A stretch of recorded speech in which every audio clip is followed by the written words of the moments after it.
Hello friends, मेरे channel में आप सभी का स्वागत है। तो चलिए देखते हैं, आज की स्टोरी शुरू करते हैं, ट्रांसलेट इसे करते हैं। इसका टाइटल है जेनिफर्स ग्रूम।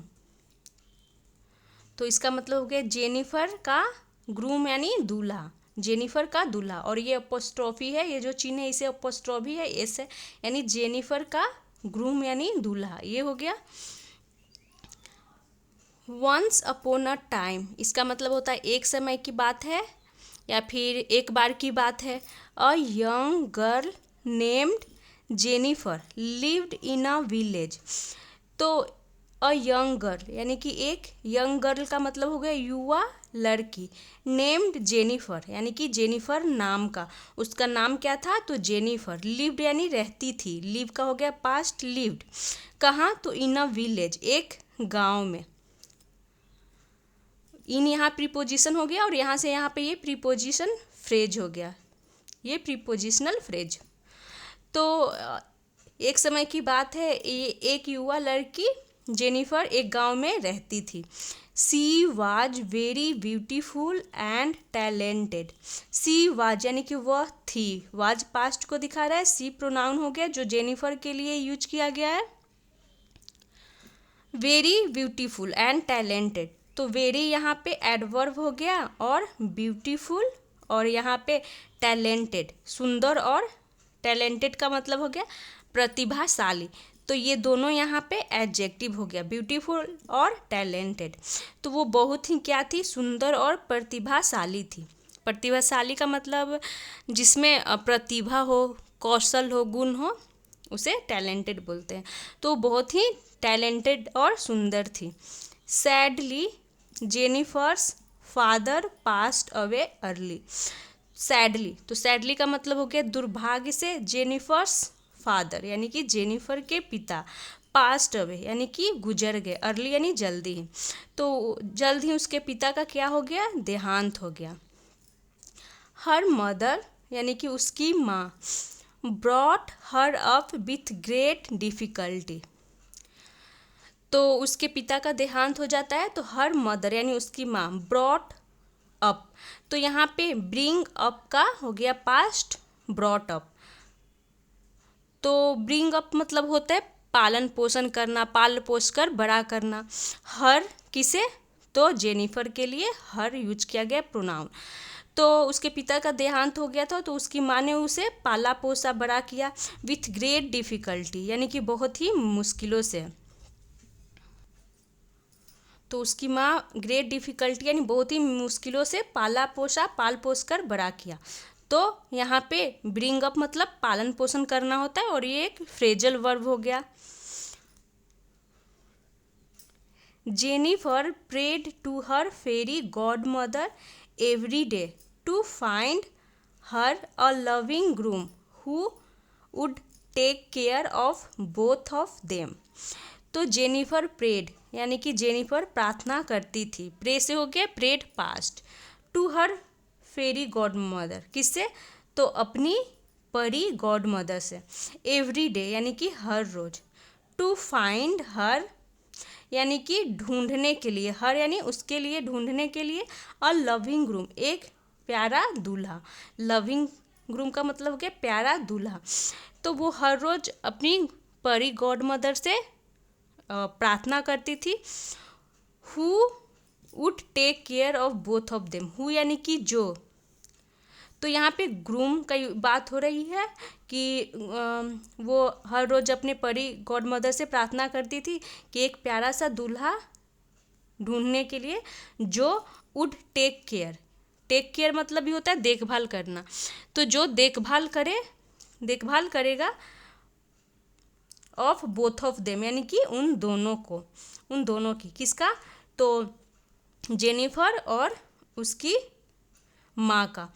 तो वो चाहती थी कि एक अच्छा से दूल्हा मिले जो उसकी और उसकी माँ का देखभाल करे। तो यहाँ तक हो गया। और वुड का यूज किया गया क्योंकि ये पास्ट की सेंटेंस है, पास्ट में फ्यूचर की बात होती है तो विल वुड में बदल जाता है। वन डे, एक दिन, the village blacksmith Denzel came to Jennifer's house. एक दिन द विलेज ब्लैक स्मिथ, यानी कि गांव का ब्लैक स्मिथ मतलब हो गया लुहार। डेंजल, क्या उसका नाम था ब्लैक स्मिथ का? डेंजल। केम यानी कि आया, कम का हो गया पास्ट केम। कहाँ आया? तो टू यहाँ प्रीपोजिशन है जो दिखा रहा है कि जेनिफर्स हाउस, यानी जेनिफर का घर, जेनिफर का घर आया।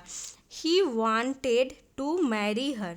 ही वांटेड यानी वह चाहता था, तो वांट का पास्ट हो गया वांटेड, ही हो गया जो ब्लैक स्मिथ के लिए यूज किया गया प्रोनाउन।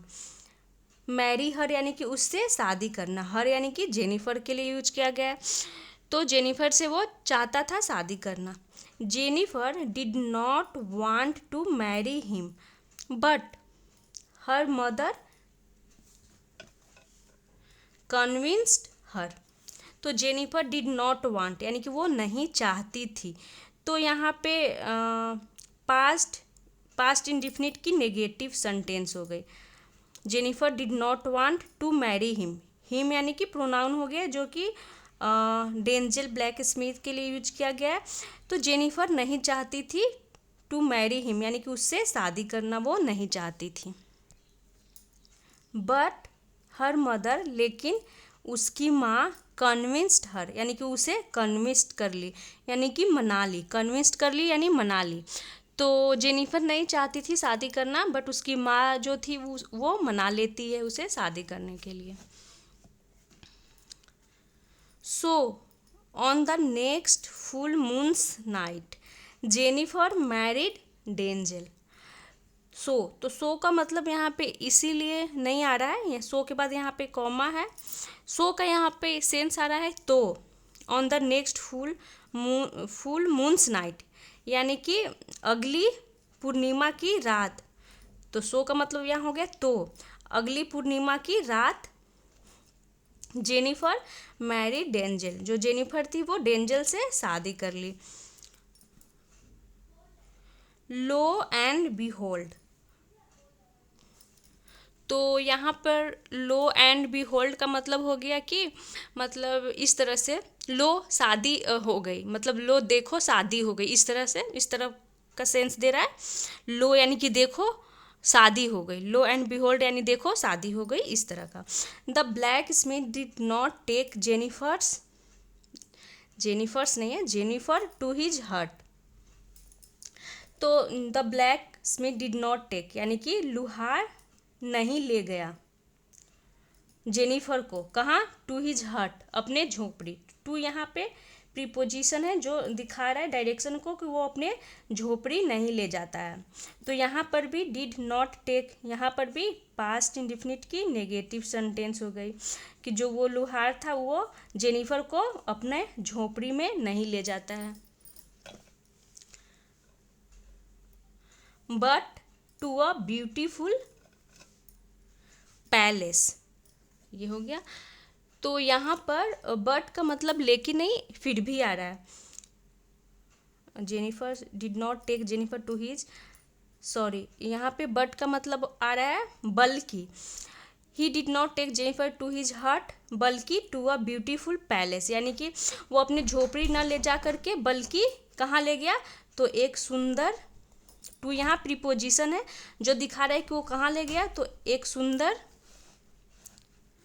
पैलेस यानी महल ले गया। The black Smith said Jennifer I had seen you, तो उस लुहार ने कहा Jennifer I had seen you यानी कि मैंने तुम्हें देखा था। तो यहाँ पे हैड और सी की थर्ड फॉर्म है सीन, तो ये पास्ट परफेक्ट टेंस की सेंटेंस हो गई, यानी कि मैंने तुम्हें देखा था। तो जो लुहार होता है वो बोलता है कि जेनिफर मैंने तुम्हें देखा था।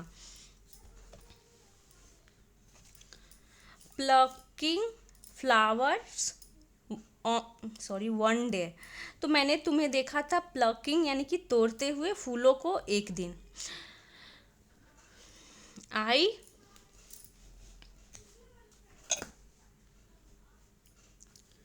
आई wanted to marry you quietly, तो यहाँ पे होगा कि आई वांटेड, मैं चाहता था। टू मैरी यू यानी कि तुमसे शादी करना। क्वाइटली यानी चुपचाप से। तो जो ब्लैक स्मिथ है वो बता रहा है कि जेनिफर, मैंने तुम्हें फूल तोड़ते हुए देखा था तो मैं तुमसे चुपचाप से शादी करना चाहता था। दैट्स वाई, तो यहाँ पे दैट्स वाई है, दैट इज का कॉन्ट्रैक्शन हो गया that's why I stayed in your village. That's why यानी कि इसीलिए, आई स्टेड यानी कि मैं ठहरा रहा इन योर विलेज यानी तुम्हारे गांव में।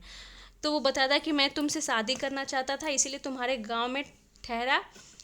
एज अ ब्लैक स्मिथ यानी कि एक ब्लैक स्मिथ के रूप में, यानी कि एक लोहार बन के, एक लोहार के रूप में मैं तुम्हारे गांव में रहा।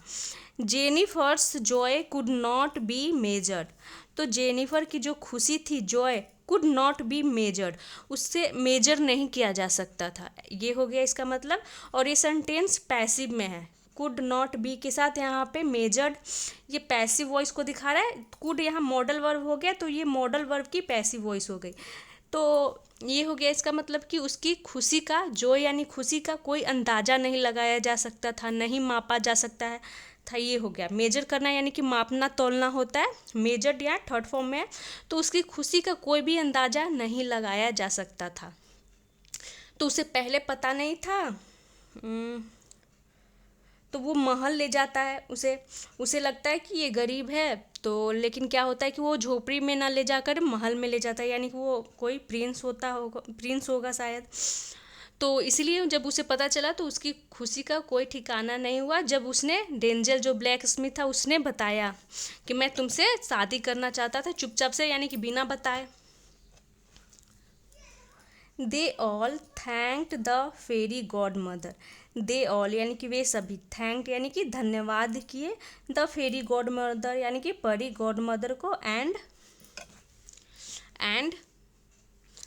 Lived happily for ever.